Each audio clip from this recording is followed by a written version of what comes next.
Assalamualaikum warahmatullahi wabarakatuh. Bismillah, walhamdulillah, wassalatu wassalamu ala nabiyyina Muhammad ibn Abdillah wa ala alihi wa ashabihi wa azwajihi wa dzurriyyatihi wa atba'ihi wa ahbabihi ila yaumin nahdah. Sahabat-sahabat yang dirahmati Allah Subhanahu wa taala. Apa bedanya ulama dengan khutbah? Karena di masa-masa kini terlebih teman-teman kaum milenial ataupun generasi Z, generasi Alpha, mereka tidak mengerti mana yang ulama, mana khutbah. Ulama adalah orang yang luas ilmunya, sehingga pemahamannya tidak tekstual, tapi kontekstual atau substantif. Sedangkan khutbah itu orang yang pandai bicara, biasa tausiah, bisa untuk menjadi orator, dia pandai untuk berbicara di tengah-tengah masyarakat. Ketika kita menyaksikan ada orang-orang seperti itu, belum tentu itu adalah ulama. Tapi banyak juga ulama yang memang mereka bisa menyampaikan ilmu di khalayak ramai. Tausiah bisa. Jadi bedakan antara ulama dengan khutbah. Terlebih di akhir zaman, kata baginda Rasul, qalilul ulama katsirul khutbah.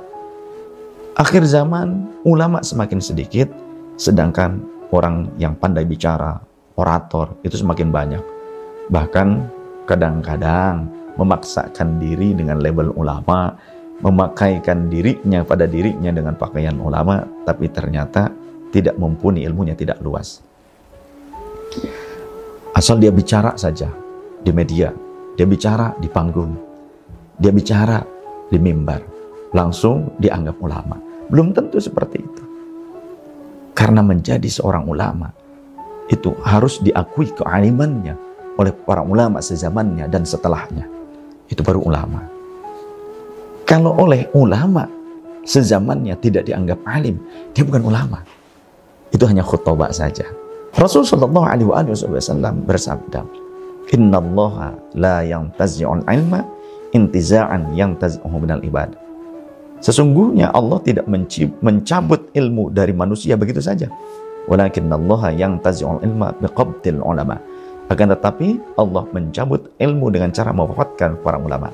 Hatta idza lam yanqa alimun, dalam riwayat yang lain, hatta idza lam yubqi alimun, sehingga kalau orang alim itu sudah punah, sudah tinggal sedikit, jarang, susah kita menemukannya, ittakhadhan nasu ru'usan juhalan, maka manusia akan mengangkat para pemimpinnya, ulamanya, muftinya, gurunya dari kalangan orang-orang yang bodoh pemahamannya tentang agama.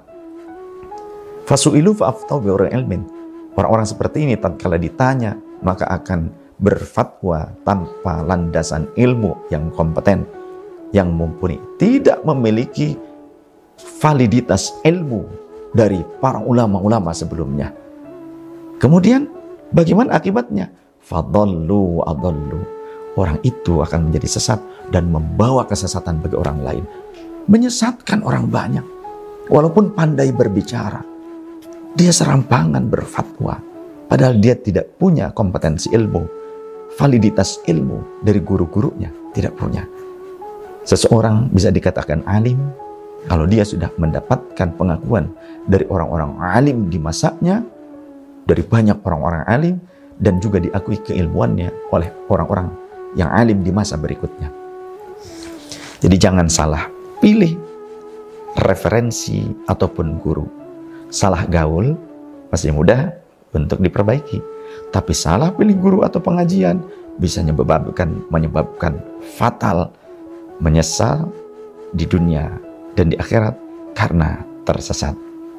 Ketersesatan itu bisa saja karena pemahaman yang dangkal tentang agama. Orang bisa salah dalam pengaplikasian syariah walaupun merujuk pada dalil.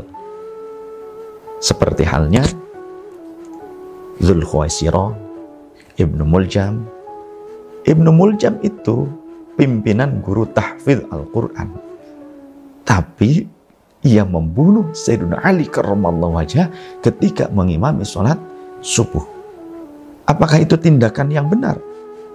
Menurut syariat salah. Tapi Ibnu Muljam punya dalil. Dan ketika membunuh Sayyidina Ali yang sedang mengimami sholat subuh, dia mengulang-ulang ayat-ayat Al-Quran. Ketika dia ditangkap dan diadili dan akan dieksekusi, dia pun berkata kepada eksekutor, "Jangan kau bunuh aku sekaligus, tapi putuskanlah setiap anggota tubuhku sedikit demi sedikit, agar aku bisa melihat tubuhku hancur dalam menegakkan syariatnya Allah." Jadi banyak orang-orang yang ternyata semangat jihadnya besar, tapi tidak didasari dengan ilmu, yang akhirnya salah kaprah.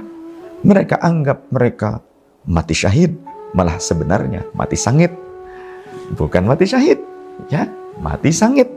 Itu kematiannya membuat dia itu jadi bau arang karena terbakar ngebom. Itu karena salah pilih guru.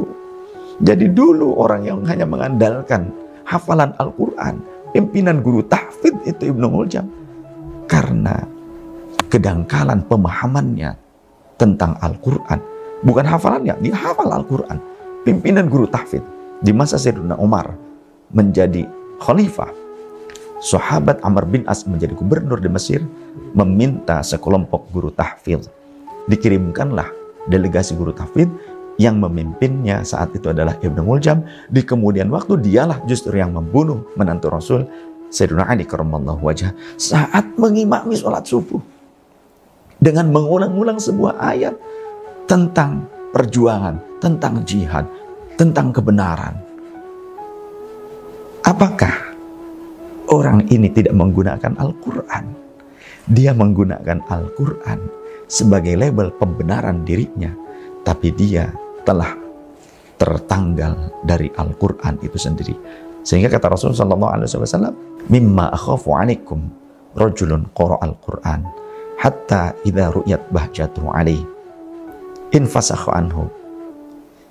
Yang aku khawatirkan, salah satu yang aku khawatirkan terjadi pada kalian adalah adanya orang yang bacaan Qur'annya memukau kalian, hafalannya banyak, akan tetapi infasakha anhu, ia tertanggal dari maqasidus syariah, dari substansinya Al-Quran.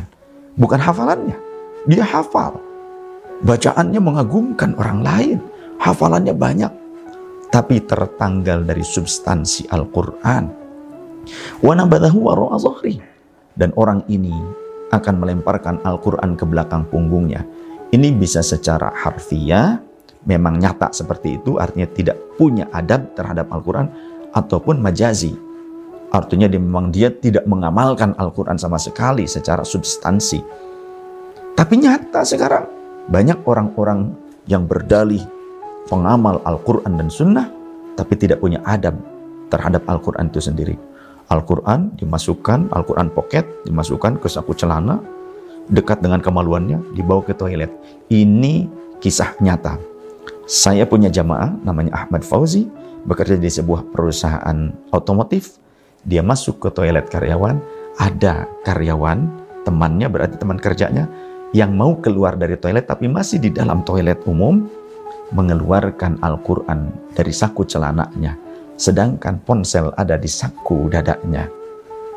Ditegur oleh jamaah saya, oleh murid saya, "Kenapa antum bawa Al-Quran ke toilet? Ini kan cuma makhluk." Itu jawabannya. Hanya sampai lisannya saja. Sehingga kelanjutan dari hadits yang tadi, ini berarti infasakhu anhu wa nabadahu wara'a dhahri, melemparkan Al-Quran ke belakang punggungnya, bisa juga maknanya memang tidak punya adab. Al-Quran ditenteng seperti jenjingan belanjaan, ya. Nah, itu tidak punya adab. Padahal kalau kita mempelajari kitab Imam An-Nawawi, At-Tibyan fi Adabi Hamalatil Quran, bagaimana adab tentang Al-Quran, itu diajarkan oleh Al-Hafidh An-Nawawi. Imam An-Nawawi, seorang mujtahid tarjih mazhab Syafi'i, beliau menjelaskan begitu detailnya adab tentang Al-Quran. Kemudian kembali kepada hadis yang tadi, infasakhu anhu, kemudian wa nabadahu wara'a dhahri wa sa'a ala jarihi bisayfi. Orang seperti ini hafal Quran, memukau orang lain, akan datang kepada tetangga-tetangganya, kepada saudara muslim maksudnya, dengan apa? Dengan membawa pedang. Wasa'a ala jari bisayfi, dengan membawa senjata. Apa senjatanya? Waramahu bisyirki, dan dia lemparkan tuduhan-tuduhan syirik. Kamu syirik, kamu syirik, kafir. Contoh seperti itu. Gampang serampangan menuduh syirik. Maka faqila ditanyakan oleh sahabat, ayyuhuma aula bisyirk ya Rasulullah? Siapa yang lebih pantas mendapatkan gelar atau julukan syirik itu sendiri ya Rasulullah? Al-murma awir rami? Yang dituduh atau yang menuduh? Qala Rasul menjawab, ar-rami, orang yang menuduh itu lebih pantas dijuluki syirik. Walaupun hafal Quran, walaupun memukau orang lain atas bacaannya, ternyata dia lebih pantas disebut syirik karena perilakunya seperti itu. Seperti halnya dalam hadis yang lain, nanti di akhir zaman, sayakhruju fi akhir zaman sufahaul ahlam ahdathul asnan. Nanti akan muncul di akhir zaman orang yang bergigi susu, orang yang umuran juga masih muda, masih bayi seolah-olah. Maksudnya apa? Pemahaman terhadap agamanya, bukan umur secara lahiriah, tapi pemahaman umur beragamanya masih muda. Makanya sekarang banyak orang-orang yang dengan dalilnya hijrah, kemudian ditunjukkannya dengan bacaan Al-Quran supaya memukau teman-temannya yang lain. Ya yaqra'unal Quran. Mereka membaca Al-Quran. Kemudian wa yaquluna min kalami khairil bariyah. Mereka juga menyampaikan hadis-hadis Rasul, berbicaranya sunnah-sunnah, Al-Quran sunnah, Al-Quran sunnah. Seperti itu. Akan tetapi imanuhum hanajirahum. Imannya hanya sebatas kerongkongan saja. Omong doang. Omong doang. Yaitu disebut khutbah.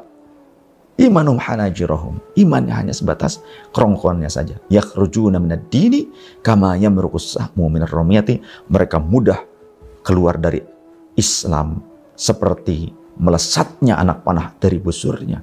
Walaupun bacaan Qur'annya memukau, tapi mudah melesat dari agama, keluar dari agama.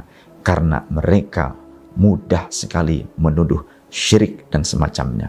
Sahabat-sahabat yang dirahmati Allah dimanapun berada, oleh karenanya belajarlah terus, jangan pernah berhenti, karena ilmu tidak ada ujungnya. Hanya Allah yang memiliki samudera ilmu itu sendiri. Dan jangan salah pilih guru serta pengajian, termasuk channel-channel media kajian-kajian Islami